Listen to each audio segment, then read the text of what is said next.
பாருங்க, நீங்க இந்த நாட்டுக்கும் இந்த மண்ணுக்கும் சம்பந்தமே இல்ல பெரியார் சொல்லுவாங்க. அப்ப மார்க்சுக்கு என்ன சம்பந்தம் இருக்கின்றது, லெனினுக்கு என்ன சம்பந்தம் இருக்கின்றது, மாவோக்கு என்ன சம்பந்தம் இருக்கின்றது, விவேகானந்தருக்கு என்ன சம்பந்தம் இருக்கின்றது, காந்திக்கு என்ன சம்பந்தம் இருக்கின்றது? பெரியாரை மட்டும் ஏன் ஒரு சிலை வைப்பதற்கு இவ்வளவு மோசமாக கொந்தளிக்கிறார்கள் என்றால், பெரியாருக்கும் அம்பேத்கருக்கும் சிலை வைக்கிறதுல ஈழத்தமிழர்கள் எதிர்க்கின்றார்களா அல்லது தமிழகத்தில் இருக்கிற சீமானுடைய அடிவருடிகள் எதிர்க்கின்றார்கள்? இலங்கையில் அன்று அம்பேத்கரை பெரியாரை பின்பற்றுபவர்கள் இங்கு தோன்றியிருந்தால் இவ்வளவு மனித உயிர்கள் பலியாகி இருந்தார், இந்த வன்முறை கலாச்சாரம் இங்கு உருவாகி இருக்கு. பெரியாரை பின்பற்றும் ஒரு நபர், ஒரு பெண்ணோ ஆண், ஒரு காலமும் அவதூறாக, அசிங்கமாக, ஆபாசமாக பேச மாட்டார். ஆனால் சீமானை பின்பற்றுபவர்களை நீங்க பாருங்க, அவர்கள் தொடங்குவது மிக ஆபாசமான வார்த்தைகள். தமிழகத்துல முன்னெடுக்கப்பட்ட தமிழ் தேசியத்துக்கு ஒரு முற்போக்கு பங்கு இருக்குது. ஆனால் ஈழத்துல நாங்கள் சொல்கின்ற வடக்கு கிழக்குல தமிழ் தேசியம் மிகவும் பிற்போக்கானது, போலித்தனமானது, வலதுசாரி தன்மை கொன்றதுன்னு சொல்ல வாரீங்களா? தமிழ் தேசியமே இங்கு பேசப்பட்டது. இங்கு உண்மையிலே இங்கு பேசப்பட்ட தமிழ் தேசியம் ஒடுக்கப்பட்டவனுக்கான தமிழ் தேசியம் அல்ல. தமது ஆதிக்க அரசியலுக்காக ஒரு சைவ வெள்ளாளிய முதலாளித்துவ தமிழ் தேசியமே இங்கு பேசப்பட்டது. இங்கு உமாறு சட்ட ரீதியாக அடிமையாக்கப்பட்ட ஒரு ஒடுக்கப்பட்ட சமூகத்தை சேர்ந்தவர். எங்களுக்கு கல்வி தடை செய்யப்பட்டிருந்தது, காணி தடை செய்யப்பட்டிருந்தது, எங்களுடைய பெண்கள் பாலியல் அடிமைகளாக வைக்கப்பட்டிருந்தார்கள். அந்த இவர்கள் பேசிய தமிழ் தேசியத்தின் நீட்சி தான் அந்த பிற்போக்கான, போலித்தனமான, மிக மோசமான தமிழ் தேசியம் தான் இந்த சீமான் கையில் எடுத்திருக்கு. தமிழ் தேசியம் சிங்கள ஒடுக்குமுறையாளர்கள் மீது இவர்கள் வைக்கின்ற குற்றச்சாட்டுகள் என்னென்னவோ அதை விட 1000 மடங்கு மோசமான கொடுமைகளை இவர்கள் எங்களுக்கு இழைத்தார். வணக்கம் தேசம் நண்பர்களே, மீண்டும் ஒரு கலந்துரையாடலில் சந்திப்பதில் மகிழ்ச்சி. இன்றைக்கு நாங்கள் பேச எடுத்துக்கொள்கின்ற விடயம் தற்பொழுது மிக முக்கியமாக பேசப்படுகின்ற இந்த சீமானுடைய அலை மற்றும் விடுதலை புலிகளை தன்னுடைய ஆதரவாளர்களாக காட்டிக்கொண்டு பெரியார், தந்தை பெரியாருக்கு எதிராக மிகப்பெரிய ஒரு அலையை ஆரம்பித்திருக்கின்றது இந்த சீமான் அடிவரடிகள் குழுவினர். இதன் தாக்கத்தை நாங்கள் புலம்பெயர்ந்த நாடுகளையும் காண்கின்றோம். புலம்பெயர்ந்த நாடுகள்ல தந்தை பெரியாருக்கு எதிரான கூட்டங்கள் நடக்கின்ற பொழுது இந்த காவாலி கும்பல்கள் இந்த கூட்டங்களை குழப்புகிறதை நாங்கள் பார்க்கின்றோம். புலம்பெயர் வாழும் நாடுகள்ல இருக்கிற பல நூற்றுக்கணக்கான, ஆயிரக்கணக்கான தமிழர்களின் கோடிக்கணக்கான நிதி இந்த சீமான் அண்ட் அடிவரடிகளால் பயன்படுத்தப்படுகிறது, துஷ்பிரயோகம் செய்யப்படுகின்றது. மேலும் இது தமிழ் மக்கள் மத்தியில பல்வேறு சிக்கல்களையும் உருவாக்கி வருகின்றது. குறிப்பாக விடுதலை புலிகள் என்று சொல்லப்படுகின்ற ஒரு சிலரினால் இது மிக மோசமாக கையாளப்பட்டும் வருகின்றது. அந்த வகையில இந்த பிரச்சனையை ஈழத்துக்கு கொண்டு சென்றிருக்கிறார் உங்களுக்கு மிகவும் அறிமுகமான சர்வஜன அதிகாரம் அமைப்பின் யாழ் மாவட்ட வேட்பாளர் மற்றும் சிந்தனையாளர் அருண் சித்தார்த் அவர்கள் தற்பொழுது தன்னுடைய அலுவலகத்துக்கு முன்பாக பெரியாருடைய, தந்தை பெரியார் மற்றும் அம்பேத்கருடைய சிலைகளை நிறுவுவதாக குறிப்பிட்டிருக்கிறார். அவரோடு இது தொடர்பாக உரையாடுகின்றோம். வணக்கம் அருண் சித்தார்த். வணக்கம், ஜெய்வீம் கலந்த வணக்கங்கள். ஏனென்றால் இந்த தேர்தல் முடிவுகளுக்கு பிறகு அருண் சித்தார்த்தை காணவில்லை, அவர் ஓய்வு பெற்று விட்டாரோ என்ற ஒரு எண்ணம் தோன்றினது. இப்ப இந்த பெரியார் அலையோடு நீங்கள் மீண்டும் முழு வீச்சோட வந்திருக்கின்றீர்கள். திடீரென்று நீங்கள் இந்த பெரியாருக்கான ஒரு சிலையை யாழ்ப்பாணத்தில் நிறுவுவதற்கான முயற்சி ஏன் வந்தது? அந்த எண்ணம் ஏன் வந்தது? திடீரென்று வந்த ஒரு எண்ணம் இல்லை. நாங்கள் இப்ப இந்தியாவுல சீமானுடைய பேச்சுக்கள் மூலமாக தந்தை பெரியார் சம்பந்தமான இந்த பிரச்சனை இப்பொழுது ஒரு பரபரப்பாக உருமாறி இருக்கின்றது. ஆனால் இன்றைக்கு 4-5 வருடங்களுக்கு முன்பிருந்தே நாங்கள் யாழ்ப்பாணத்தில் யாழ் அம்பேத்கர் இயக்கமும் பெரியார் ஸ்டடி சர்க்கிள் என்று சொல்லப்படுகின்ற பெரியார் படிப்பு வட்டமும் நிறுவி எங்களை போன்ற பகுத்தறிவு, சுயமரியாதை, சமூக நீதி சம்பந்தமாக பேசுகின்ற குழுக்களை இணைத்துக் கொண்டு மக்கள் மத்தியில் அதற்கான பெரியாருடைய தத்துவங்களை பேசுவதில், முன்னிறுத்துவதில் ஈடுபட்டு வந்திருக்கின்றோம். அப்ப இது இப்ப சர்ச்சையான விஷயமாக மாற்றப்பட்டிருக்கின்ற வடிவா அந்த கவனம் இங்கு குவிக்கப்பட்டிருக்கின்றது.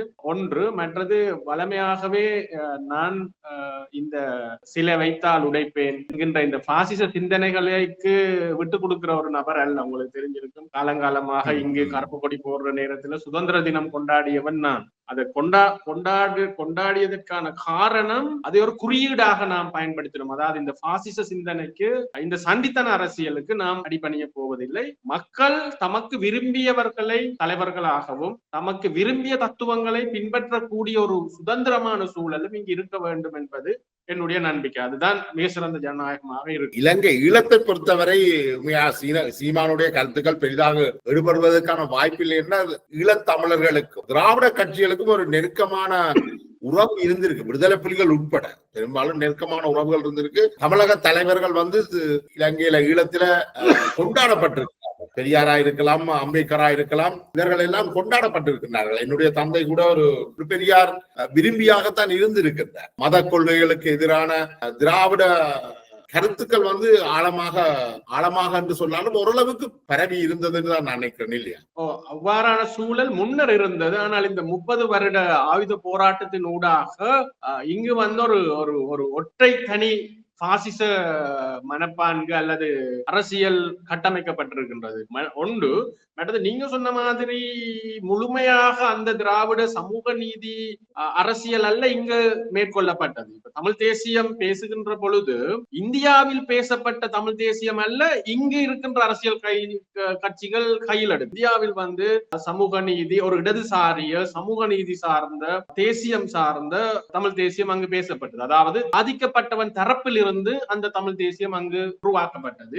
இங்கு தமிழரசு கட்சி, தமிழர் விடுதலை கூட்டணி, அகில இலங்கை தமிழ் காங்கிரஸ் போன்ற வலதுசாரிய கட்சிகளால் தமது ஆதிக்க அரசியலுக்காக ஒரு சைவ வெள்ளாளிய முதலாளித்துவ தமிழ் தேசியமே இங்கு பேசப்பட்டது. இங்கு உண்மையிலே இங்கு பேசப்பட்ட தமிழ் தேசியம் ஒடுக்கப்பட்டவனுக்கான தமிழ் தேசியம் அல்ல, சமூக நீதிக்கான தமிழ் தேசியம் அல்ல.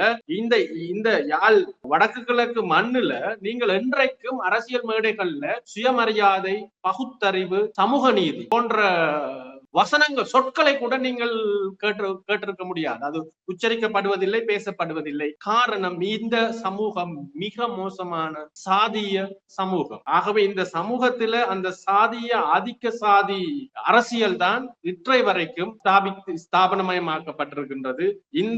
இங்கு பேசப்பட்ட சமூக நீதி வேறு. தென்னிந்தியாவில் பெரியார், தந்தை பெரியார் ஊடாக, நீதி கட்சி ஊடாக, திராவிட கழகங்கள் ஊடாக, திராவிட அரசியல் ஊடாக முன்வைக்கப்பட்ட தமிழ் தேசியம் வேறு. இதை இந்திய மக்கள், சகோதர மக்கள் தெளிவாக புரிந்து கொள்ள வேண்டும் என்பது நமது ஒரு ஆவாம். அருண், நீங்கள் சொல்றீங்க தமிழகத்தில் இருந்த தமிழ் தேசியம், தமிழகத்துல முன்னெடுக்கப்பட்ட தமிழ் தேசியத்துக்கு ஒரு முற்போக்கு பங்கு இருக்குது. ஆனால் இலங்கையில, ஈழத்துல நாங்கள் சொல்கின்ற வடக்கு கிழக்குல வந்து தமிழ் தேசியம் மிகவும் பிற்போக்கானது, போலித்தனமானது, வலதுசாரி தன்மை கொன்றதுன்னு சொல்ல வாரீங்களா? மிக நிச்சயமா. இது வந்து இலங்கையில் இருந்த தேச வளமை சட்டத்தின் பிரதியும். இலங்கையில 1707 ஒல்லாந்தர் காலத்துல போடப்பட்ட அடிமை சட்டம் ஒன்று இருந்தது. இந்த வரலாறு ஒழிக்கப்பட்டிருக்கின்றது. இலங்கை வரலாறுலயே இது தேடி எடுக்க முடியாது. இது மிக சூட்சுமமாக மறைக்கப்பட்ட வரலாறு. அமெரிக்காவில இருந்த மாதிரி இங்க கிட்டத்தட்ட 150 ஆண்டுகள் சாதியின் அடிப்படையில் சட்டம் போட்டு அடிமைகளாக மக்கள் நடத்தப்பட்டார்கள். சட்ட ரீதியாக நான் வந்து அவ்வாறு சட்ட ரீதியாக அடிமையாக்கப்பட்ட ஒரு ஒடுக்கப்பட்ட சமூகத்தை சேர்ந்தவன். எங்களுக்கு கல்வி தடை செய்யப்பட்டிருந்தது, காணி தடை செய்யப்பட்டிருந்தது, எந்த விதமான அடிப்படை உரிமைகளும் எங்களுக்கு வழங்கப்படவில்லை. எங்களுடைய பெண்கள் பாலியல் அடிமைகளாக வைக்கப்பட்டிருந்தார்கள். இவ்வாறான ஒரு சமூகத்துல அந்த ஆதிக்கம் செலுத்திய அந்த ஆதிக்க சாதிகள் தான் இந்த தமிழ் தேசியத்தை தமது அரசியல் நோக்கத்துக்காக பயன்படுத்தி கொண்டார்களே தவிர என்றைக்குமே இவர்கள் சமூக நீதியான, சமதர்மமான, சுயமரியாதையுள்ள, பகுத்தறிவுள்ள, முற்போக்கான தமிழ் தேசியத்தை பேசியவர்கள் அல்ல.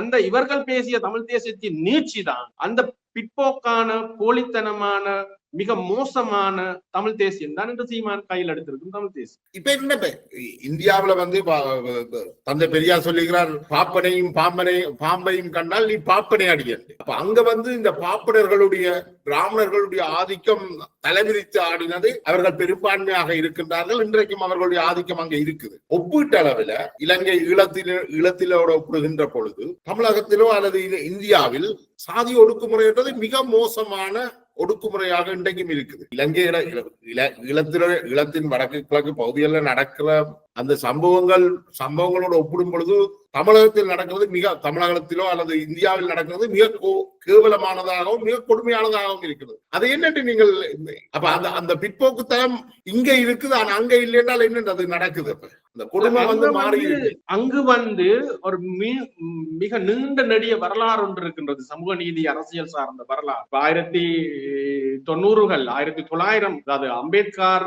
கால பகுதியில் அயோத்திதாச பண்டிதர், நாராயணகுரு, இப்படியே வந்து பெரியார் நீதி கட்சி ஊடாக பெரியார் அண்ணா, திராவிட கழகங்கள், திராவிட கட்சிகள், அது ஒரு பெரிய பண்பாடு, அது ஒரு செயல், அது கலை, இலக்கியம், சினிமா என்று சகல இடங்களிலும் அந்த சமூக நீதி வியாபித்திருக்கும். ஆனால் இங்கு அவ்வாறு இருக்கல்ல. இங்கு இதை எவ்வாறு நாங்கள் விளக்குறது என்றால், இந்தியாவுல பார்ப்பனியம் எவ்வாறு தலித் மக்களை ஒடுக்கியதோ அதே போன்று இங்கு பார்ப்பனியம் அல்ல, இங்கு ஆதிக்க சாதியாக இருக்கும். இங்கு ஆதிக்கம் செலுத்தியது வெள்ளாளியம். வெள்ளாளர் என்கின்ற சாதியை சேர்ந்த வெள்ளாளிய கருத்தியல் தான் இங்கு ஆதிக்கம் செலுத்தும். கோயில் உரிமையாளர்களாக இருந்தவர்கள் வெள்ளாளி. அப்ப நீங்க இதை எப்படி நீங்க எடுத்துக்கொள்ளணும்னா, இப்ப இந்தியாவுல தமிழ் தேசியத்தை இன்று பார்ப்பனியம் பேசினால் எவ்வாறு இருக்கும், பார்ப்பனியம் குரல் கொடுத்தால் தமிழ் தேசியத்துக்காக எவ்வாறு இருக்கும்? தனது ஒடுக்குமுறையை இங்க என்ன நடந்துக்குது என்றால், தான் செய்த ஒடுக்குமுறையை மறைப்பதற்காக தமிழ் தேசியத்தை இந்த வெள்ளாளியம் கையில் எடுத்து, அது இந்தியாவில் இப்ப தமிழ் தேசியத்தை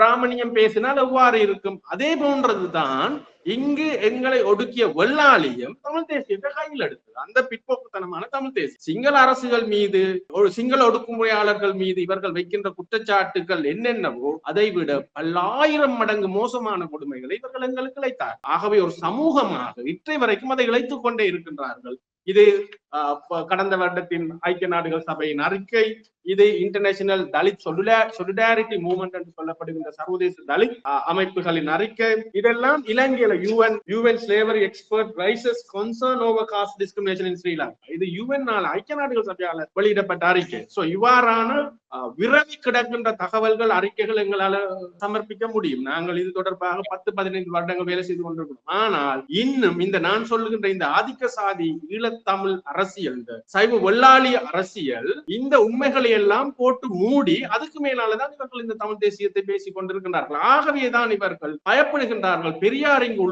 உள்வருவதை, அம்பேத்கர் இங்கு உள்வருவதை இவர்களுக்கு மிக மோசமான பயத்தை உருவாக்குகின்றது. காரணம், பெரியார் இங்கு வந்தால் பெரியார் குறித்து இந்த ஒடுக்கப்பட்ட மக்கள் படிக்க தொடங்குவார்கள். அவர்களுக்கு சுயமரியாதை, பகுத்தறிவு, சமூக நீதி சிந்தனைகள் அவர்களுக்கு துளிர்விட ஆரம்பிக்கும். அவர்கள் அவ்வாறு வெளிப்படைய தொடங்கினால் இவர்களுடைய ஆதிக்க அரசியல் மிக நிச்சயமாக, இவர்களுடைய அந்த ஆதிக்க அரசியலின் அத்திவாரம் தகர்க்கப்படும். அவர்களுக்கு அது மிக தெளிவாக தெரியும். அவர்கள் மிக சூட்சுமமாக இந்த அரசியலை கட்டமைத்தவர்கள். ஆகவே அவர்கள் ஒரு காலம் இங்க வந்து தென்னிந்திய நண்பர்கள் ஒன்றை புரிந்து கொள்ள வேண்டும். இங்கு இந்த முறை சிங்கள கடும்போக்கு இனவாத கட்சி ஒன்றுதான் இங்கு வெற்றி பெற்று, ஆரம்பத்தில் அவர்கள் ஜேவிபி என்று சொல்லப்படுகின்ற கட்சியாக இருந்த காலத்தில் இங்கு நடந்த தமிழர்களுக்கு எதிரான போரை மிக மிக மிக முக்கியமாக ஆதரித்த ஒரு கட்சி. இன்றைக்கு அவர்கள் வேறு பேர்ல வந்து அந்த கட்சியினருக்கு தான் தமிழ் மக்கள் வாக்களித்திருக்கிறார்கள். 3 பேரை பாராளுமன்றத்துக்கு அனுப்பி இருக்கிறார். ஆகவே இங்கிருக்கின்ற மக்கள் சிந்தனை முறைகள் மாறிவிட்டது. இங்கு மக்கள் சிங்களவர்களை, இஸ்லாமியர்களை, ஏனைய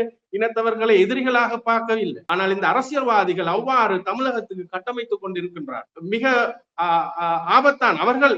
அவர்கள் சிங்களவர்களை ஏற்றுக்கொள்ளுவார்கள், ஏனைய இனத்தவர்களை ஏற்றுக்கொள்ளுவார்கள். லெனினுக்கு சிலை வைப்பார்கள், வங்காளியான விவேகானந்தருக்கு சிலை வைப்பார்கள், காந்திக்கு, மோகனதாஸ் கரம்சந்த் காந்திக்கு வைப்பார்கள். திருவள்ளுவருக்கு அண்மையில திருநீறு பூசி பட்டை அடிச்சு துருத்ராட்சை கொட்டை போட்டு யாழ்ப்பாண சந்தியில ஒரு சிலை வைத்திருந்தார்கள். திருவள்ளுவர் இந்த மதம் என்ற இதுவரைக்கும் தெரியாது. அவரை சனாதன இந்த வர்ணாசிரம கொள்கைகளுக்கு ஏற்றமாறு அவரை கட்டமைப்பார்கள். ஆனால் பாருங்க, நீங்க இந்த நாட்டுக்கும் இந்த மண்ணுக்கும் சம்பந்தமே இல்லை பெரியார் என்று சொல்வார்கள். அப்ப மார்க்சுக்கு என்ன சம்பந்தம் இருக்கின்றது, லெனினுக்கு என்ன சம்பந்தம் இருக்கின்றது, மாவோக்கு என்ன சம்பந்தம் இருக்கின்றது, விவேகானந்தருக்கு என்ன சம்பந்தம் இருக்கின்றது, காந்திக்கு என்ன சம்பந்தம் இருக்கின்றது? அப்ப இவர்கள் பெரியாரை மட்டும் ஏன் ஒரு சிலை வைப்பதற்கு இவ்வளவு மோசமாக கொந்தளிக்கிறார்கள் என்றால் அது மிக நிச்சயமாக இங்கிருக்கின்ற மக்கள் சிந்திக்க வேண்டிய விஷயம். காரணம், இவர்கள் பெரியார் உள்ளே வந்தால் இந்த ஒடுக்கப்பட்ட மக்கள் விழிப்படைவார்கள், இவர்களுக்கு எதிராக கிளர்த்தெழுவார்கள். உண்மையான விடுதலை போராட்டம் இனித்தான் ஆரம்பிக்கும் என்பது அவர்களுக்கு மிக நிச்சயமாக தெரியும். ஆகவே அவர்கள் இந்த 75-100 வருட வரலாற்றிலே 1932ஆம் ஆண்டு அக்டோபர் மாதம் 17ஆம் தேதி பெரியார் இலங்கைக்கு வந்திருக்கின்றார். 1932ஆம் ஆண்டு இலங்கை பேருரை என்று காளிமுகத்திடல் கொழும்பில் கிட்டத்தட்ட 10,000க்கு மேற்பட்ட மக்களுக்கு அவர் பேசியிருக்கு. 1931ஆம் ஆண்டு தான் எங்களுக்கு வாக்குரிமை வழங்கப்பட்டது ஆங்கிலேயர்களால், இந்த தமிழ் அரசியல்வாதிகளால் அல்ல. இன்றைக்கு இவர்கள் சொல்கின்ற செல்வநாயகம், ஜி பொன்னம்பலம், இங்கு தமிழ் தேசியம் பேசியவர்கள் தான் அந்த ஆங்கிலேயர்களிடம் போய் இவர்களுக்கு வாக்குரிமை அளிக்க வேண்டாம் என்று எமக்கு வாக்குரிமையை வழங்குவதை தடுத்தவர். காரணம், சாதியை காரணம் காட்டி இவர்கள் படிக்கவில்லை. படிப்பை அவன் எங்களுக்கு தடுத்து விட்டு அவன் வெள்ளக்காரனிடம், ஆங்கிலேயரிடம் போய் சொன்னான், இவர்கள் படிக்கல, இவர்களுக்கு வாக்குரிமை அளிக்காதீர்கள். அவ்வாறான சிஸ்டம் தான் இங்கு இருந்தது. இந்த சிஸ்டம் தென்னிந்தியாவுக்கு தெரியல. நிறைய இதை கடத்த முடியல எங்களால். ஏனென்றால் இந்த பாசிச சூழல், இந்த போலி தமிழ் தேசியம் மிக மோசமாக ஒரு வலையை அதுக்கு மேல் விரிக்கப்பட்டிருந்தது. எனக்கு நேற்றிலிருந்து இந்தியாவில இருந்து நிறைய தொலைபேசி அழைப்புகள் வந்து கொண்டிருக்கின்றது. அருண் சித்தார், உங்களை பற்றி மிக மோசமான தவறான தகவல்கள் இங்கு பரப்பப்பட்டு கொண்டிருக்கின்றது. அப்ப நான் சொன்னேன் சிரிச்சிட்டு, ஒரு ஒடுக்கப்பட்டவனுக்கு இழைக்கப்படுகின்ற அநீதிதான் இது. நான் 5 வருடங்களாக யாழ்ப்பாணத்தில் இருக்கின்ற பிரஸ் கிளப் என்று சொல்லப்படுகின்ற ஊடகவியலாளர் மையத்தில் தடை செய்யப்பட்டது. காரணம் என்ன? இதுதான் காரணம். இந்த ஒடுக்குமுறைக்கு எதிரான குரலாக நான் ஒலித்துக் கொண்டிருக்கும் வரைக்கும் என் மீது சேறு பூசப்பட்டு கொண்டே இருக்கும், நான் தடுக்கப்பட்டு கொண்டே இருப்பேன். நான் மட்டுமல்ல, நான் அறிமுகப்படுத்துகின்ற பெரியார், அம்பேத்கர் போன்றவர்களும் இங்கு தடுக்கப்படுவார். அது பிரஸ் கிளப் மட்டுமல்ல, உங்களோட பாரம்பரிய ஊடகங்களும், யாழ் மையத்தை ஒட்டி இருக்கின்ற பாரம்பரிய ஊடகங்களும் உங்களை புறக்கணிப்பு செய்துதான் வருகின்றன என்று நினைக்கின்றேன். அது மட்டுமல்ல, கடந்த நீங்கள் புறக்கணிக்கப்பட்டிருக்கிறீர்கள். அப்படியா? காரணம் இதுதான். இங்கு இது முறிந்த பணிப்பு தான். இந்த தென்னிந்திய நண்பர்களுக்கு நான் சொல்லிக்கொள்ள விரும்புறது என்னன்னா, முதல்ல ஈழத்துல என்ன நடந்தது என்பதை உங்களுடைய ஆய்வுகளூடாக, வாசிப்புகளூடாக நீங்கள் கண்டறியுங்கள். இவர்கள் போலியாக உங்களுக்கு தருகின்ற கதைகளை நம்பிக்கொண்டிருக்காம. இந்த முறிந்த பணியில ஒரு இடத்துல ஒரு வசனம் ஒன்று வருகின்றது.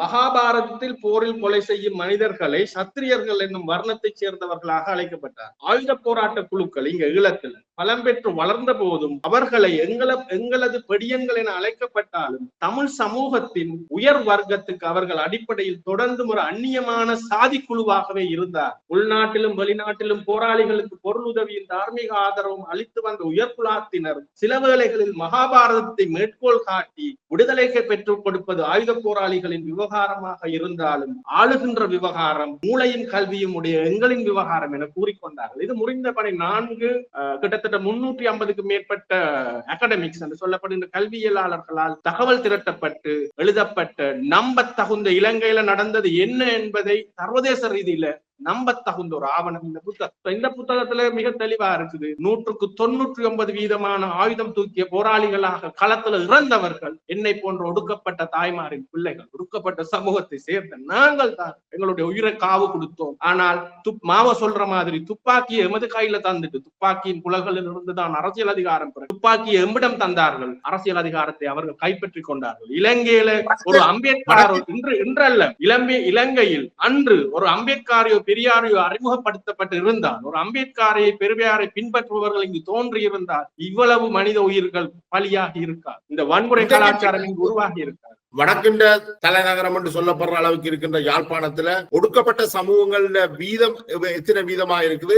அவர்கள் அரசியல்ல என்ன பங்கு வகிக்கிறார்கள்? அவர்களுடைய வீதாசாரம் என்ன அரசியல்ல? இலங்கையில இருந்து புலம்பெயர்ந்தவர்கள்ல பெரும்பாலானவர்கள் ஆதிக்க சாதியை சேர்ந்தவர்கள். அதாவது உண்மையிலே இந்த ஒடுக்கப்பட்ட மக்களின் பிள்ளைகள் இங்கு ஆயுதம் தூக்கி போராடி கொண்டிருந்த பொழுது கல்வி வளமும் பொருளாதார வளமும் உள்ளவர்கள் இங்கிருந்து வெளியேறினார்கள். இந்த போர் என்றது ஒரு பிளாக் எக்கானமி, அது ஒரு கருப்பு வியாபாரம். இந்த வியாபாரத்துக்கு பின்னால் புலம்பெயர் தேசத்தில் நிறைய பேர் ஈடுபட்டிருந்தார்கள். அவர்கள் தான் இன்றும் இதை ஊக்குவித்துக் கொண்டிருப்பவர்கள். ஏனெனில் அவர்கள் அங்கு அவர்களுடைய இருப்புக்கு பெரும்பாலானவர், அனைவரும் இல்லாமல் பெரும்பாலானவர்கள் அவர்களுடைய இருப்புக்கு இலங்கையில் ஒரு பிரச்சனை இருப்பதாக தொடர்ச்சியாக காட்டிக்கொள்ளப்பட வேண்டும். அவர்கள் அங்கு போய் கூறுவது இங்கு நாங்கள் பழிவாங்கப்படுகின்றோம், ஆகவே நாங்கள் இங்கு வந்தோம் என்று. ஆனால் உண்மையிலேயே யுத்தத்தில் ஈடுபட்டவர்களில் பெரும்பாலானவர்கள் இங்குதான் இருக்கின்றார்கள், இறந்து விட்டார்கள். ஏனையவர்கள் இங்கு வறுமையிலும் மிக அவலமான வாழ்க்கையும் வாழ்ந்து கொண்டிருக்கின்றார்கள். இந்த ஒடுக்கப்பட்ட சமூகமாகிய நாங்கள் இங்கு மிஞ்சி போயிருக்கிற அதிகூடிய ஒரு வீதாசாரத்துல இப்ப நாங்கள் ஒரு கூடிய அளவுல இருக்கிறோம். ஆனால் இது அம்பேத்கர் காலத்துல இருந்து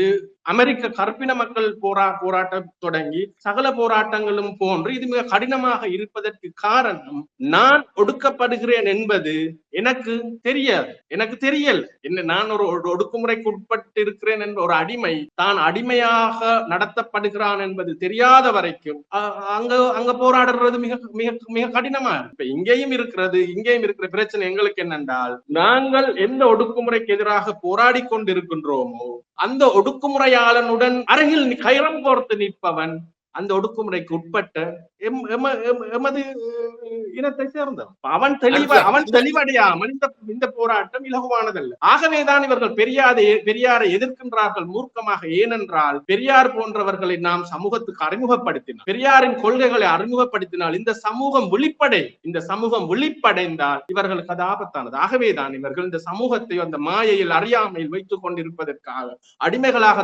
நவீன அடிமைகளாக மாற்றிக் கொண்டிருப்பதற்காக பெரியார் அம்பேத்கர் போன்றவர்களை மிக மூர்க்கமாக இவர்கள் எதிர்த்து கொண்டே இருப்பார்கள். ஏனெனில் அதிகாரம் அவர்களிடம் இருக்கின்றது. இந்த பெரியாருக்கும் அம்பேத்கருக்கும் சிலை வைக்கிறதுல ஈழத்தமிழர்கள் எதிர்க்கின்றார்களா அல்லது தமிழகத்தில் இருக்கிற சீமானுடைய அடிவருடிகள் எதிர்க்கின்றார்களா? சீமான் நான் முதலே சொன்ன மாதிரி ஒரு வலதுசாரிய எந்த விதமான கொள்கைகளும் அற்ற அவர் அரசியலுக்கு வரக்குள்ள பெரியாரை மிகவும் புகழ்ந்துதான் அரசியலுக்கு வந்தார். பெரியாரை தன்னுடைய அரசியல் என்ட்ரிக்காக பாவித்துக் கொண்டார். அப்ப அவர்களுடைய பின்பற்றுபவர்களின் சித்தாந்தம் என்ன? அவர்கள் எதை நோக்கி போகின்றார்கள் என்றால், அவர்கள் கட்டமைக்கின்ற சித்தாந்தம் இலங்கையில் இருந்த அந்த பாசிச சித்தாந்தத்தின் பிரதிநிதிகளாகத்தான் இருக்கிறார்கள். நீங்க இந்த சமூக வலைத்தளங்கள்ல பாருங்க, பெரியாரை பின்பற்றும் ஒரு நபர், ஒரு பெண்ணோ ஆண், அல்லது அம்பேத்கரை பின்பற்றும் ஒரு பெண்ணோ ஆணோ ஒரு காலமும் அவதூறாக, அசிங்கமாக, ஆபாசமாக பேச மாட்டார். ஆனால் சீமானை பின்பற்றுபவர்களை நீங்கள் பாருங்க, அவர்கள் தொடங்குவது மிக ஆபாசமான வார்த்தைகளுடன். இவ்வாறான ஒரு தலைமையைத்தான் அவர்கள் கட்டமைக்கின்றார்கள். இது எங்களுக்கு மட்டுமில்லை, தமிழர்கள் மத்தியில ஒரு குறிப்பிட்ட பிரிவினர் சீமானை தங்களுடைய பெருந்தலைவராக ஏற்றுக்கொண்டு அவருக்கு பின்னால அணி சேர்ந்திருக்கிறார்கள் என்றது உண்மை. புலம்பெயர் தேசங்கள்ல அந்த தன்மை ஈழத்திலையும் காணப்படுதா? இல்ல, ஈழத்துல சீமான பெரிசாக சீமான ஒரு என்டர்டைன்மெண்ட்டுக்கு இந்த யூடியூப்கள் இதுல பார்க்கலாமே தவிர, இப்ப எங்களுடைய ஒரு சுயாதீன எம்பியோரால் இலங்கையில தெரிவு செய்யப்பட்டிருக்கிறார்.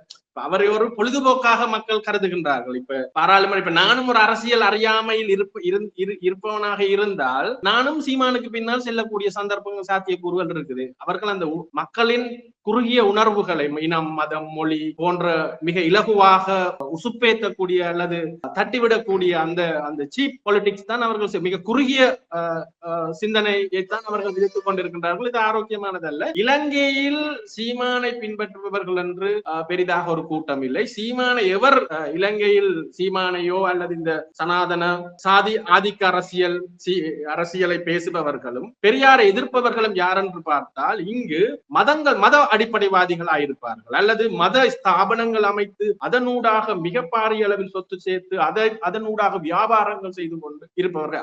அது கிட்டத்தட்ட அதே அந்த பார்ப்பனியம் மாதிரி இங்கு அவர்கள் கட்டமைத்து இருப்பார்கள். உதாரணத்துக்கு நீங்க விக்னேஸ்வரனுடைய கட்சியில இருந்த ஒருவர் பெரியாரை பற்றி இங்கு விமர்சித்திருந்தார். நண்பர் தான், அவர் வேறு அரசியல் முகாமை சேர்ந்தவர் என்றாலும் என்னுடைய நண்பர். ஆனால் அவருடைய கருத்தியல், அவர் யார்? ஆறு திருமுருகன் அவருடைய பேரன். ஆறு திருமுருகன் யார்? இங்க இருக்கின்ற மிகப்பெரிய மத தலைவர், கோடிக்கணக்கான சொத்துள்ள. அப்ப அவர்கள் என்னத்தை பிரச்சாரம் செய்வார்கள்? பகுத்தறிவை பிரச்சாரம் செய்வார்களா? அல்லது அவருடைய கோயிலுக்கு நான் போய்க்குள்ள எனக்கு காதுல விழுது, கோயில பிரசங்கம் நடந்து கொண்டிருக்குது, அவர்கள் சொல்கின்றார்கள் இந்த மாடு இது ஒரு தெய்வம், இந்த மாட்டின் ஒவ்வொரு மயிர் ரோமங்களும் ஒவ்வொரு தேவர்கள், 33 கோடி தேவர்கள் இந்த மாட்டில் இருக்கின்றார்கள் என்று மாடு கோயிலை சுத்தி வந்து கொண்டிருக்குது, மாட்டுக்கு மக்கள் பணமாலை போட்டுக் கொண்டிருக்கின்றார். சோ அதே நான் ஒரு பெரியாரை பின்பற்றுபவன் சொல்லுவான, மாட்டின் ஒவ்வொரு மயிரும் தேவர்கள். சோ இவர்கள் தான் இதுக்கு பின்னால இருக்கின்றார்கள். ஆக இவர்கள் பெரியாரை ஒரு காலத்திலையும் இந்த சமூகத்துக்குள்ள வாரத்துக்கு விரும்ப மாட்டார். இது நாங்கள் யதார்த்தமானது. அவர்களுடைய அந்த மக்கள் எவ்வளவு தூரம் அறியாமையில் இருக்கின்றார்களோ அவ்வளவு தூரம் அவர்கள் மிக சொகுசாக காலங்காலமாக வாழ்வார்.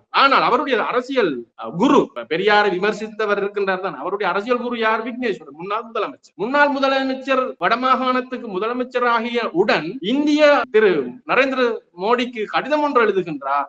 மிகப்பெரிய பாலியல் குற்றவாளியான பிரேமானந்தா என்கின்ற ஒரு போலிச்சாமியாரின் ஆசிரமத்தில் கொல்லப்பட்ட ஈழத்து பெண்கள் 11 பேர் பாலியல் வன்புணர்வுக்கு உட்படுத்தப்பட்டு கொல்லப்பட்டார்கள். கொல்லப்பட்டு அங்கு புதைக்கப்பட்டார். அந்த வழக்கில் 3 ஈழத்து இளைஞர்கள், 3 ஈழத் தமிழர்கள் இரட்டை ஆயுள் தண்டனை விதிக்கப்பட்டார். அந்த மூவரையும் விடுவிக்குமாறு கோரிக்கை கடிதத்தை தான் இந்த முதலமைச்சர், இப்ப பெரியார் விமர்சித்தவரின் தலைவர் கடிதம் எழுதினார். சோ இதுதான் மிக நுண் அரசியல். இந்த நுண் அரசியல் மான் கட்சியை சேர்ந்த உமாகரன் அவர்கள் மிக கடுமையாக பெரியாரை விமர்சித்ததுடன் சீமானுக்கு இந்த கருத்துக்களை ஊட்டினதும் தான் என்று சொல்லியிருக்கிறார். விக்னேஸ்வரன் நீங்கள் குறிப்பிட்டது போல ஒரு பாலியல் வன்புணர்வாளனை வணங்கி வந்த இன்னொரு திருடர். அவருடைய காலத்துலதான் வடமாகாணம் மிக மோசமான பின்னடைவுகளை செய்திருந்தது, அபிவிருத்தி இல்லாமல் போனது. இந்த விஷயங்கள் எல்லாம் உண்மை. அதே போல நீங்கள் குறிப்பிட்ட ஆறு திருமுருகன் மதம் அற்ற திருவள்ளுவருக்கு பட்டையும் அடித்து பொட்டும் வைத்து யாழ்ப்பாண கச்சேரிக்கு முன்னால நிறுவி இருக்கின்றார். இவர்களால தான் உங்களுக்கு இந்த பெரியாருக்கு எதிரான கருத்துக்கள் வந்து கொண்டிருக்கா? இவர்கள் தான் அந்த கருத்தியலை விதைத்துக் கொண்டிருக்கார்கள். இவர்கள் பாருங்க, வளமையா ஒரு இது ஒன்று சொல்லுவார்கள், தமிழர்களுடைய கலாச்சாரம் கந்தபுராண கலாச்சாரம். நல்லூர் கோயிலை மையப்படுத்தி சொல்லுவார். கந்தபுராணம் ஒரு சமய நூல், அது ஒரு மத நூல், அது கலாச்சார நூல் அல்ல. கந்தபுராணம் தமிழர்களின் கலாச்சாரமாக இருந்தால் இங்கிருக்கின்ற தமிழ் பேசுகின்ற கிறிஸ்தவர்கள் எவ்வாறு அதை ஏற்றுக்கொள்ளும், இங்கிருக்கின்ற தமிழ் பேசும் இஸ்லாமியர்கள் எவ்வாறு அதை ஏற்றுக்கொள்ளும்? ஒரு பன்முகத்தன்மையுள்ள புளூரலிஸ்டிக் சமூகம் என்று சொல்லப்படுகின்ற பன்முகத்தன்மையுள்ள சமூகத்தில் எவ்வாறு தமிழர்களின் கலாச்சாரம் கந்தபுராண கலாச்சாரம் என்று சொல்ல? இது ஒரு அடி முட்டாள்தனமான கருத்து. இன்னொரு சிக்கலும் இருக்கு என்னென்றால், நீங்கள் குறிப்பிட்டீர்கள் 6 திருமுருகன் பல கோடிகளுக்கும் சொந்தக்காரன் என்று. ஆனால் 6 திருமுருகன் ஒரு பள்ளி அதிபராக கூட இருக்க தகுதி இல்லாமல் அந்த பள்ளி அதிபர் பொறுப்பில் இருந்து ஸ்கந்தவரோதயா கல்லூரியில் இருந்து துரத்தப்பட்டவர். அந்த கல்லூரிக்கு அதிபராக இருக்கக்கூடிய தகுதி அவர்கிட்ட இருக்கு, அதனாலதான் அவர் திருத்தப்பட்டவர். அவர் எவ்வாறு இவ்வளவு கோடிக்கணக்கான சொத்துக்களை சேர்த்து கொண்டார்? வரலாறு சொல்றது வரலாறு கூறாகவே அந்த காலத்துல இருந்தே இவ்வாறு தான் மதத்தை மையப்படுத்தி மதத்துக்கு பின்னால் மிகப்பெரிய உடல் உழைப்பற்ற சமூகம் உருவாகி இருந்தது. அந்த சமூகம் மக்களை ஏய்த்து சுரண்டி பிழைத்து வாழ்ந்து கொண்டிருந்தது. அந்த சமூகத்தின் நீட்சி தான் இவர்களானால் மிக பலம் வாய்ந்தவர்கள். இப்ப என்னுடைய சமூகத்தை யாழ்ப்பாண பல்கலைக்கழகத்தினுடைய துணைவேந்தர் பேராசிரியர்களோடு தன்னை அடையாளம் காணுகின்றார். யாழ் மாவட்டத்தினுடைய அரசாங்க அதிபர் வேதநாயகத்தோட இவர் கூட இருக்கின்றார். அவர் உருவாக்கின இந்த திருவள்ளுவருக்கான ஒரு மண்டபத்தில இவர் புலம்பெயர்ந்த தமிழர்களுடைய பல கோடி கணக்கான நிதியை துஷ்பிரயோகம் செய்து வருகின்றார். தன்னுடைய புகழுக்காக சில கட்டடங்களையும் கட்டி வருகின்றார். இவருடைய இந்த திறப்பு விழாவுக்கு வடமாகாணத்தின் 5 மாவட்டங்களின் அரசாங்க அதிபர்களும் தங்களுடைய நேரத்தை விரயமாக்கி அந்த அவருடைய மேடையில இருந்திருக்கிறார்கள். இது என்னன்னு பாக்குறது? இதைத்தான் நீங்க கனெக்ட் பண்ணி பார்க்கணும். இதுதான் அந்த அரசியல். இப்ப இவர்கள் பெரியாரை படித்த என்னட்ட சொல்லேலுமா மாட்டுண்ட 30 முக்கோடி தேவர்கள் வாழ்ந்து கொண்டிருக்கிறார்கள் மாட்டுல, இல்லாட்டி சொல்லேலுமா இது சிவபூமி என்று. இது சிவபூமி, திருவள்ளுவர் வளாகம், கந்தபுராண கலாச்சாரம், ராமாயணம், ராமர் 14 வருடங்கள் இந்த சத்திரியன் சூத்திரன் கதையெல்லாம் என்னட்ட சொல்லேலுமா? நான் ராமாயணம் மகாபாரதம் நாங்கள் வேறு தேவைகள் கற்றிருக்கின்றோம். ஆனால் இந்த இவர்கள் முன்வைக்கின்ற சகல விடயங்களும் இந்த சாதிய கட்டமைப்பை வகுத்த நிறுவனங்கள், இவர்கள் தான் அந்த ஸ்தாபனம் பயன்படுத்தப்பட்ட சாதிய நிறுவனங்கள். அப்ப இவர்கள் ஒரு காலமும் மக்கள் பகுத்தறிந்து வாழ்வதற்கு விரும்ப மாட்டார். இவர்களுக்கு தேவை நவீன, இப்ப மார்க்ஸ் சொன்ன மாதிரி மதம் ஒரு அபின், அந்த மதத்தினூடாக இவர்கள் அன்றிலிருந்து, இன்றைக்கு அன்றையிலிருந்தே இவ்வாறானவர்கள் இருந்திருக்கின்றார்கள். ரஸ்புட்டின் காலத்திலிருந்தே இதுதான் தொடர்ச்சியாக நிகழ்ந்து கொண்டே இருக்கின்றது. இது உலகத்துல எல்லா இடத்திலையும் இந்த கட்டமைப்பு இருக்கின்றது. அப்ப இந்த கட்டமைப்பை தகர்க்கக்கூடியவர் யார் என்றால் பெரியார், தந்தை பெரியார். இந்த கட்டமைப்பை தகர்க்கக்கூடியவர் யார் என்றால் ஒருவர் அம்பேத்கர் தனது கல்வியூடாக தகர்த்தார், இன்னொருவர் கல்வி கற்காமலே அதை தகர்த்தறிந்தார். அப்ப இந்த இருவரையும் இந்த ஈழத்து சமூகத்தில் அறிமுகப்படுத்துவதற்கு மிகப்பெரிய சவாலாக இந்த பின்னுக்கு இருக்கின்ற இந்த பணம், இந்த சாதிய பண முதலைகள் இவர்கள் எங்களை சுரண்டி வாழ்ந்தார்கள், எங்களை அடிமைகளாக வைத்திருந்து எங்களுடைய உழைப்பின் ஊடாக இவர்கள் பொருளாதார வளம் பெற்றார். அந்த பொருளாதாரத்தின் ஊடாக மிக சிறந்த கல்வியை பெற்றுக் கொண்டார். இந்த இரண்டின் ஊடாகவும் அரசியல் அதிகாரத்தை பெற்றுக் கொண்டார். அப்ப இந்த சமூகத்தில் அதிகாரங்கள் என்று சொல்லப்படுகின்ற இந்த அதிகார மையங்கள் எல்லாம் இவர்களிடம் தான் இருக்கின்றன.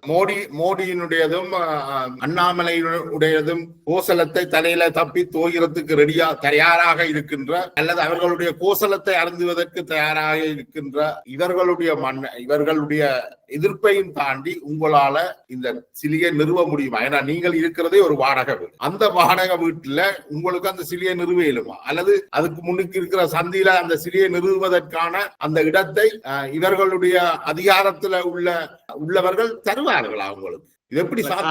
காலங்காலமாகவே மக்கள் இன்றைக்கு உலகளாவிய ரீதியில மக்கள் அனுபவிக்கின்ற நியாயமான சுதந்திரங்கள் எவரோ ஒருவர் போராடி உயிரை கொடுத்து வாங்கி கொடுத்ததுதான். இன்றைக்கு அமெரிக்காவில் நாங்கள் 8 மணி நேரம் உழைக்க வேண்டும் என்ற போராட்டத்தில் ஈடுபட்டு சூடு வாங்கி செத்தவர்கள் இருக்கின்றார்கள். ஆகவே அதிகாரத்துக்கு எதிராக போராடுவதுதான் பெரியாரும் அம்பேத்கரும் நமக்கு கற்றுக் கொடுத்தது. அதனாலதான் இப்ப பெரியாரிட மிகப்பெரிய ஒரு கருத்து என்னன்னா, நீ ஒரு முதலாளியாக இருந்து ஒரு தொழிலாளியை ஒடுக்குவாயாக இருந்தால் நான் அந்த தொழிலாளியின் பக்கம் நிற்பேன். அந்த தொழிலாளி ஒரு சாதிமானாக இருந்து தனக்கு கீழே ஒருவனை சாதி குறைந்தவன் என்று ஒடுக்குவானாக இருந்தால் நான் அவனுடன் நிற்பேன், ஒரு தலித்துடன். அந்த தலித் தனது வீட்டில் போய் தனது மனைவியை அடிப்பானாக இருந்தால் நான் அவனுடைய மனைவியின் பக்கம். அதாவது எங்கெல்லாம் பலவீனமான மனிதன் பாதிக்கப்படுகின்றானோ அந்த இடத்துல நான் இருப்பேன். அது இதை நான் கற்றுக்கொண்டது பெரியாரிடம். எனக்கு வசதி இருக்கா, வாய்ப்பு இருக்கா, அதிகாரம் இருக்கா அல்லதல்ல. நாம் வெறுமனவே புழுக்கள் அல்ல. பிழைப்பதுதான் வாழ்க்கை என்றால் புழுவுக்கும் பிழைப்பிற்கு, பிறப்பிற்கு, தன் இனப்பெருக்கமும் உண்டு. நாம் புழுவல்ல. ஆகவே நாம் இந்த அதிகார பீடங்களுக்கு எதிராக பேசிக்கொண்டே இருப்போம், எதிர்வினை ஆற்றிக்கொண்டே இருப்போம். எங்கோ ஒரு கணத்தில் இவை உடைக்கப்படும். இந்த அதிகாரம் இப்ப இருக்கிற பிரச்சனை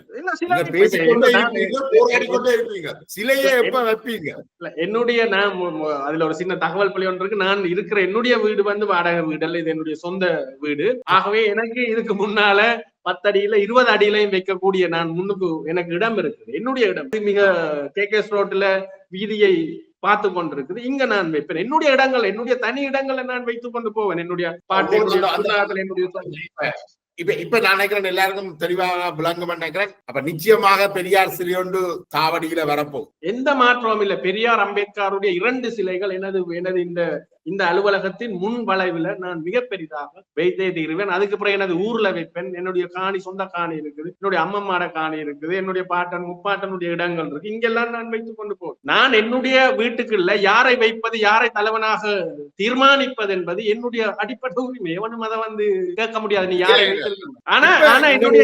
ஆனால் இங்க ஒரு சம்பவம். என்னுடைய இந்த அலுவலகத்துக்குள்ள இருவர் மோட்டார் சைக்கிள்ல உள்ளுக்கு நீ என்னத்துக்கு இந்த பெரியார் படத்தை பார்த்துட்டு நீ என்னத்துக்கு இதை வைத்திருக்கின்ற, இதை கலட்டி வீசு, உனக்கு தெரியுமா, அப்படியா இப்படியா என்னோட வன்முறையாக நடந்து கொள்ள முயற்சித்தவர்கள் இருக்கின்றார். அப்ப இதுக்கு எதிராகத்தான் நான் கிளர்ச்சி செய்கின்றேன். அதாவது இந்த பாசிச வன்முறை கலாச்சாரம், அதாவது யாரை நான் தலைவனாக தெரிவு செய்வது, நான் மட்டுமல்ல ஏனைய சக மனிதன் தான் யாரை தனக்கு தலைவனாக தெரிவது, தான் ஒரு மதத்தை பின்பற்றுவதா அல்லது மதம் இல்லாமல் வாழ்வது போன்ற விடயங்களை அவன் சுயமாக முடிவெடுக்கிறதுக்கு அவனுக்கு அந்த சுதந்திரத்துக்காகத்தான் நாம் பெரியாரை முன்னிறுத்துகின்றோம். மற்றபடி நாம் யாருக்கும் சொல்லல நீ கட்டாயம் பெரியாரை படிக்கத்தான் வேணும், நீ கட்டாயம் இவரைத்தான் பின்பற்ற வேணும் என்று நாம் எவருக்கும் சொல்லல. நாங்க சொல்லல சில உடைப்போம் என்று எங்கேயுமே நான் சொன்னதல்ல. அப்ப நான் ஆறுமுக நாவனுடைய சிலை இங்கு இருக்கின்றது. ஈழத்தில சாதி கட்டமைப்பை இன்ஸ்டிடியூஷனலைஸ்ட் அமைப்பியலாக உருவாக்கியவர் ஆறுமுக நாவல். அந்த ஆறுமுக நாவலுடைய சிலைகளுக்கு எமது ஒடுக்கப்பட்ட சமூகத்தை சேர்ந்த பிள்ளைகளில் மாலை போடுகின்றார்கள் பாடசாலை. ஏனெனில் இந்த பிள்ளைகளுக்கு வரலாறு கற்பிக்கப்படவில்லை. அந்த பிள்ளைக்கு தெரியாது தனது பாட்டன் முப்பாட்டனை ஒடுக்கியவன். அப்ப நாங்க எங்கேயும் சொல்லல ஆறுமுக நாவலுடைய சிலையை உடைப்போம். சரி, அப்ப நாங்க என்ன சொல்றோம், நான் பெரியார் சிலையை வைப்பேன். உங்களுடைய மகனுக்கு யாழ் இந்து கல்லூரி அனுமதி மறுத்தறிந்த என்று குறிப்பிட்டீர்கள். அதே இந்து கல்லூரிக்கு பிரதமர் அண்மையில விஜயம் செய்திருக்கின்றார். அதே போல யாழ்ப்பாணத்தில் இருக்கிற இன்னொரு கல்லூரி மத்திய கல்லூரி, சென்ட்ரல் காலேஜ், அதன் அதிபர் ஒரு ஒடுக்கப்பட்ட சமூகத்தை சேர்ந்தவர் என்பதற்காக அவரை பதவி மாற்றம் செய்ய வேண்டும் என்று பாராளுமன்ற உறுப்பினர் கஜேந்திரகுமார் பொன்னம்பலம் பாராளுமன்றத்திலேயே கோரிக்கை விடுத்திருக்கிறார் ஹர்னி அமரசூரி அவரிடம். அதே நேரம் ஸ்கந்தரோதா கல்லூரியில் தகுதியற்ற ஆர் திருமுருகன் அதிபராக இருந்த பொழுது அவரை நீக்க சொல்லி எதுவுமே கேட்கல. ஆனால் மத்திய கல்லூரியில தற்பொழுது அதிபராக இருக்கின்றவர் உண்மையிலேயே தகுதி கூடியவர். அவரை விலத்த சொல்றார். இந்த முரண் நகையை என்னென்று நீங்கள் நோக்குறீங்க? இது காலங்காலமாகவே நிகழ்த்தப்பட்டு கொண்டிருக்கிறது. என்னட்ட இங்க ஒரு பல்கலைக்கழக ஊழியர் வருவார். முறையின்படி அவர் பல்கலைக்கழகத்தில் ஒரு உயர்ந்த இடத்துல இருக்க வேண்டியவர். அவருக்கு தகுதி இருக்கு, அனுபவம் இருக்குது. ஆனால் அவருடைய சாதியின் காரணமாக அவர் தன்னுடைய அடையாளத்தை வெளிப்படுத்தினதால காரணத்தால அந்த இடம் மறுக்கப்பட்டு கொண்டே இருக்கின்றது. இது காலங்காலமாக நடந்து கொண்டிருக்கின்றது. இதுக்கு இருக்கின்ற ஒரே ஒரு தீர்வு என்னவெனில், ஒடுக்கப்பட்ட மக்களின் சமூகத்திலிருந்து எங்களுக்கு அரசியல் அதிகாரம் உள்ளவர்கள் உருவாக வேணும், பாராளுமன்ற பிரதித்துவம் வேணும். இந்தியாவில மாதிரி நீங்க எங்களுக்கு இடஒதுக்கீடு தாரீங்களோ, ரிசர்வேஷன் தாரீங்களோ, என்னத்தை நீங்க தாரீங்களோ தெரியாது. ஆனால் எமக்கான அரசியல் அதிகாரம் நாங்கள் என்று கைப்பற்றுகின்றோமோ அன்றுதான் இவற்றை சரி செய்ய முடியும். மத்திய கல்லூரியில ஒரு மண்டபம் ஒன்று இருக்கு. அந்த மண்டபத்தினுடைய பெயர் தந்தை செல்வா கலையரங்கம். அது ஒரு பாடசாலை, அரச பாடசாலை. அது அரசாங்கத்தால் ஆதரிக்கப்படுகின்ற ஒரு தேசிய பாடசாலை. ஒரு தேசிய பாடசாலையில ஒரு கட்சியினுடைய பெயர்ல ஒரு மண்டபம் ஒன்றை எவ்வாறு வைக்கலாம்? பாருங்களேன், யோசிச்சு பாருங்க. இந்த கட்சி இப்ப செல்வநாயகத்தை தந்தை என்று இவர் அழைப்பார் என்றால் அவருக்கு கட்சி சார்ந்தவர். செல்வநாயகத்தின் கொள்கையை ஒட்டுமொத்த தமிழர்களும் ஏற்றுக்கொண்டார்களா? ஏற்றுக்கொள்ள வேணுமா? ஏற்றுக்கொள்வார்களா? இல்ல, நான் ஏற்றுக்கொள்ள. நான் மாற்று கருத்துள்ள, மாற்று சிந்தனை உள்ள, மாற்று கட்சியை சேர்ந்த. அப்ப எவ்வாறு? அப்ப என்னுடைய கட்சி, நானும் ஒரு மண்டபம் கட்டித்தான் என்னுடைய கட்சி பேரவை தலைவர். இப்ப இங்க விளங்குதான் இது கட்டமைக்கப்படுகின்ற ஒரு ஒரு சர்வாதிகார, இதேச்சாதிகார, பாசிச அரசியல். இது எவ்வாறு நிகழுது? அரச கட்டமைப்புகளே இதெல்லாம் இருக்கு. இவர்கள் போராடுற தமிழர்கள் அதெல்லாம் பச்சை போய். இவர்களும் அரசும் அதிகாரமும் எல்லாமும் ஒத்தோடி. இவர்கள் தான் ஒத்தோடிகள், நாங்கள் எங்களை மிக இலகுவாக துரோகிகள், ஒத்தோடிகள். ஏனெனில் முழு பிரச்சார பீரங்கிகளும் இவர் அதிகாரம், நான் முதல் சொன்ன மாதிரி பொருளாதாரம், பணபலம், அதிகாரம், அரசியல், ஊடகம் எல்லாமே இவர்கள் கரங்கள்லாம் இருக்கு. இந்த ஒடுக்கப்பட்டவன் என்ன இருக்கு? நீங்க சொல்லுங்க, ஒடுக்கப்பட்டவன் என்ன இருக்குது? யார் இருக்கு? ஒரு பாராளுமன்ற பிரதிநிதி இருக்கிறானா? ஒரு எங்கேயுமே இல்ல. அது அது மிக தென்னிந்தியாவின் நிலை அல்ல இங்கு. அது தென்னிந்திய நண்பர்கள் உணர்ந்து அங்கு ஒரு மிகப்பெரிய போராட்ட வரலாறு இருக்கு, ஒரு நீட்சி இருக்கு, ஒரு தொடர் செயல், ஒரு இயக்கம் இருக்கு. இங்க எதுவுமே அவ்வாறு இருக்கல. ஒரு காலகட்டத்துல இருந்துச்சு, பின்னர் அது முழுமையாக இல்லாதொழிக்கப்பட்டு இப்ப எங்களை போன்றவர்கள் அங்கொன்றும் இங்கொன்றுமாக மிக மோசமாக ஒடுக்குமுறைகளுக்கு மத்தியில பேசிக்கொண்டிருக்கும் மிக மிக மிக குறைந்த வளங்கள் உண்டு. நான் நினைக்கிறேன் இந்த புள்ளியோட இந்த நேர்காணலை முடிவுக்கு கொண்டு வரலாம் நினைக்கிறேன். மீண்டும் ஒரு உரையாடலை எங்களுக்கு வழங்கிய அருண் சித்தார்த், இந்த பெரியாருக்கான சிலை வைக்கின்ற இந்த முயற்சிகள் வெற்றி அளிக்க வேண்டும் என்று வாழ்த்தி விடைபெறுகிறோம். நன்றி, வணக்கம். நன்றி. இந்த சந்தர்ப்பத்தை அளித்ததற்கு நன்றி, வணக்கம். ஜெய் பீம்.